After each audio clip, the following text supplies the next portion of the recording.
The first month of the Major League Baseball season is over for both the Yankees and the Mets. The Yanks are in fourth place in the AL East, while the Amazons occupy the second spot in the NL East. Both pitching staffs have dealt with injuries in April. So let's examine the state of New York pitching to start the season with the founder of Pitcher List. That would be Nick Pollack, who joins me now, a man who's also a huge bagel enthusiast, as I've learned over the last couple of times talking to him.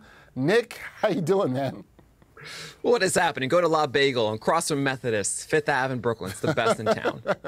Yes, for those who know, in Park Slope, you know. And there you go. All right, Nick, you know a lot about pitching, so I'm going to start with you talking about the Yankees and their starting rotation. Gerrit Cole, we got to talk about him. He might be throwing the ball as good as he ever has this season. How impressed have you been with Cole leading the staff, and what do you think about the job the other starters have done in the absence of Carlos Rodon and Frankie Montas?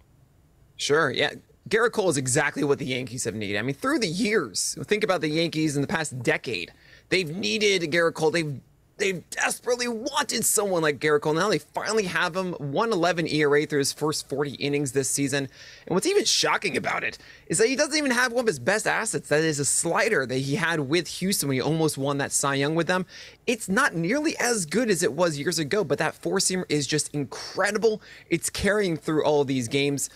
And the Yankees are spoiling it right now. Their rotation is letting them down. Just on Sunday, Nestor Cortes with 7 earned runs against the Texas Rangers. In the back half of that rotation, they have a lot of holes they need to fill. You have Domingo Germán, who has a good curveball, but the changeup and fastball can't be depended upon. Clark Schmidt is failing against left-handed batters, and he doesn't really know how to attack them at the moment.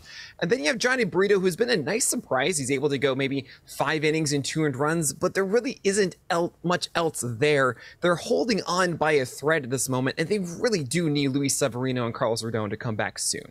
Need those guys to get healthy and be back in the rotation. Let's move over to the Mets. We know that they've been without Justin Verlander since opening day. No Jose Quintana. Expected to be till about July. David Peterson has struggled, but Max Scherzer and Kodai Senga, they've been solid starters. What do you make of the job that the Mets rotation has done holding it together, if you shall say, in the first month of the season? Oh, man, it is so tough. We were excited to see Tyler McGill and David Peterson get their opportunities. They showed a lot of signs of promise last season, but both of them are not what we saw in 2022. Tyler McGill, formerly known as Ty Lord McGill, doesn't earn that title this year with a fastball velocity that's dipped a little bit, as well as a slider and changeup, not nearly as effective as it used to be. He's able to give you 5 okay innings, maybe 6 at a time, but he's not taking over games like we've seen him do last year.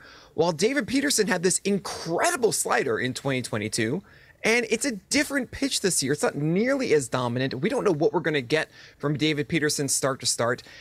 And the Mets really do need this. You have Carlos Carrasco, who could be down for a little bit. You have, of course, as you mentioned, Jose Quintana. Hopefully we get Justin Verlander back this week as well. But there needs to be more depth for this Mets rotation. We've seen in the past, they've always struggled to find those extra guys, and it feels like this season isn't much different. Kodai Senga, he's what I call a cherry bomb, a guy who's super sweet or he blows up, and that's because of his ghost fork. It's a pitch that is inconsistent for him. When he doesn't have that, the fastball and the slider are just not exceptional pitches. So you're going to see a Mets rotation that is going to be absolutely stellar through one week, and they're going to struggle the next. I hope that all these pitchers can find their best selves in the coming weeks. Mets fans are hoping for that too, hoping to get a little bit healthy as well. We'll see how that goes. Now, but when you look at these two teams, right, and you look at their bullpens between the two teams, which of the bullpens have impressed you the most in the first month of the season? Are you going with the Yanks pen or the Mets pen here? I mean, you can't say no to the #1 ERA in the majors when it comes to the bullpen. That is the Yankees at 2.33. It's unbelievable. Everyone has stepped up here. You have Cordero, who's doing amazing things. You have Marinaccio, who's doing incredible work essentially in any situation you throw him in. You have Clay Holmes and Wandy Peralta also doing great stuff. The Yankee bullpen is really the only reason why the Yankees are still very much in this race in the AL East, especially with the offense not really this explosive team with Stanton and Judge out now. it's really tough for the Yankees, and this bullpen is their shining light. That doesn't mean to say that the Mets aren't doing a great job as well. I mean, they lost Edwin Diaz, yet they're still inside the top 15 in ERA bullpens across the majors. Ottavino has stepped up. David Robertson has stepped up. Sure, really, we don't really want to talk about whatever that Tommy Hunter experiment is. We can just kind of move on from. But both sides here have done a really good job with what they've been given, and I really do hope this holds for the next foreseeable future. Yeah, well, let's talk about the foreseeable future for all the pitching on both of these teams. We know it's early, but as we move forward, do you trust the Mets pitching or the Yankees pitching to be more consistent for the rest of the 2023 season? Can we just combine them into one? No, that would be really amazing.